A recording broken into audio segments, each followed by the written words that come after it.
fada apịalụ nwunye mmadụ ịtalị. Fada apịalụ nwunye mmadụ ịtalị.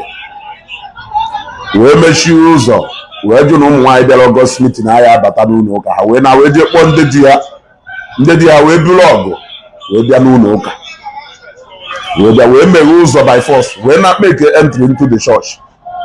Jezienụ kpọọ Timoti ofu egbu sa na ndị otu ha sịrị na ahịa gwa fada okwu.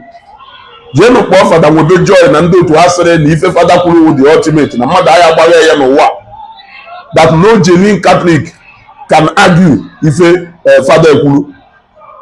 Even fada Nwebe gwara anyị na weda na fada ọ na-emete ọ na ọha emete na ọ dụghị ọrụ gị gwe na ọ dụghị ọrụ na ihe onwe ife na-emeghị eze mmadụ na-agwa fada wash ya na-apụala.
Nwunye mmadụ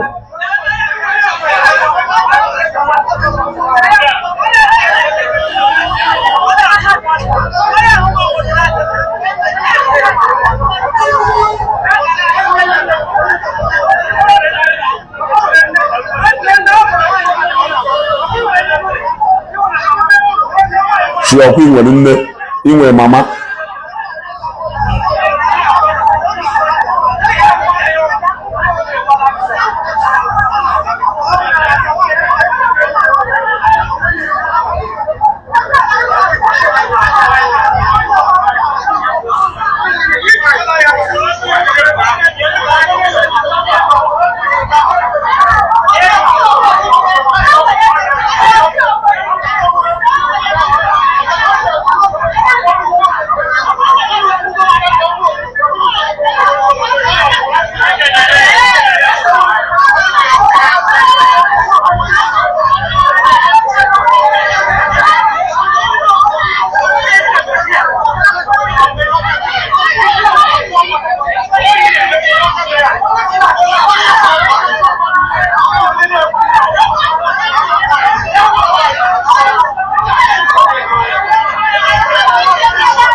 Sikukwa abụmọnụ ya dakwasa mba na ha ya anwụ by confronting a reverend father, because na anyị nwantara ma afọ ụdụrụ anyị fe ịgwa Elijah Enugwu ife ọjọọ na-eme adịrọ mma, fe ịgwa fada Nwebe Joy na ife ọ na-eme adịrọ mma.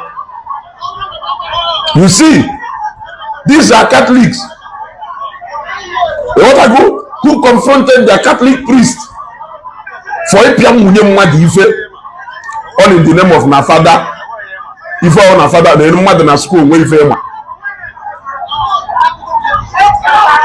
all in the name of na ha bụ untouchable.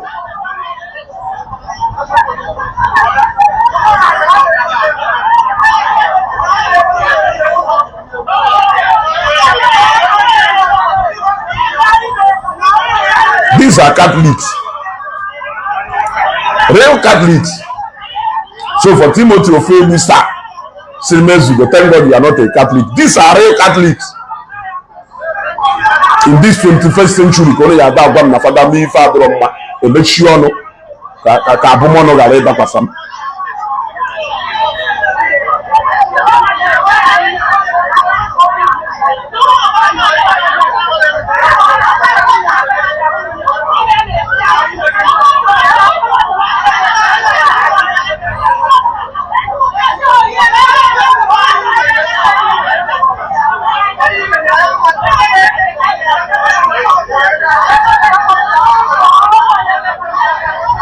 ọkwa ifuru ya for ndị si na-ezugo onye ka ịwụ ị na-agwa fada okwu ọ ndị katọlik dị eva fada ji mgbe ajara wee gbukwasa nwunye mmadụ ha ma ihe ife ha bewere wee bee mma n'ọkpa mana ife ọnụ sụkwara nya wụrụ n'ọgọst mitin abịara abịa wee pịa nwunye mmadụ ịtarị wee chụpụ ha from chọọchị na ha ya eme ọgọst mitin na ha ya n'ime ụlọ ka wee mee ọgọst mitin ha wee jekpọ ndị di ha wee sị ka ha gosi fada na mmadụ nwa ọgọdọ ewu na-ata na parish ya ọ nọ na ewu mmadụ rụrụ ya ndị di ha wee bụrụ ọgụ wee bịa nwa obere ife ka ọ fọrọ ka emee n'aka ịghọtago mana isi thank God na mahụ a Catholic. What if we start respecting ourselves? What if I respect myself and you respect yourself? What if I don't try to use my position against you?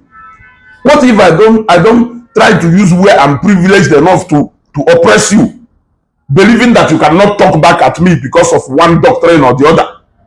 What if Father Webejo is respect in way so that people will not disrespect him?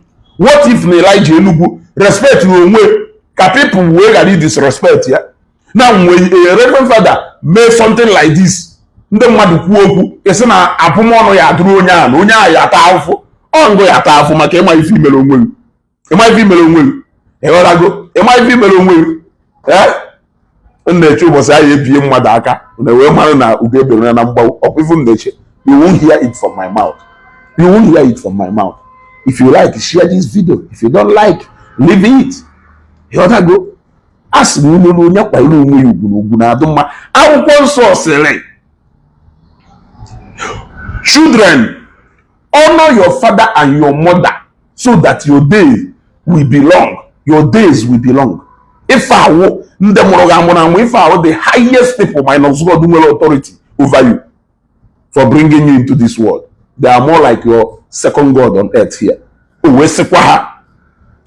Nne na nna unu akpasukwo n'ụmụ unu iwe epụtazi ise m na a father nwere authority ime ife sọrọ ya na ụmụ onye nyere power and right correct ya na ụmụ onye nyere power George ya mana ya George ele brother why na Bible nyelu authority good respect ya your father and your mother nyekwakwa your father and your mother oke n'ọrụ ha n'ebe nwa ha nọ mana father enwezi oke n'ọrụ ebe father breaking all protocols because no nya mụrụ n'afọ father ahụ na-akpọ ewu my biological father ka ọwụ ụnụ ahịa alakọ mụ na mmụọ nsọ n'ihu akwụkwọ ụnụ ahịa alakọnata mụ na mmụọ nsọ n'ihu akwụkwọ mana ụnụ ya receive sense by fire by force ụnụ ewe ma na this 21st century need all those things ụnụ na-akọ. You want to go? We are moving away from the era of doctrine. We worship God and speak to him in the language he will understand, not minding whatever denomination he belongs to. Okay, I still remain a Zugo. Yeah?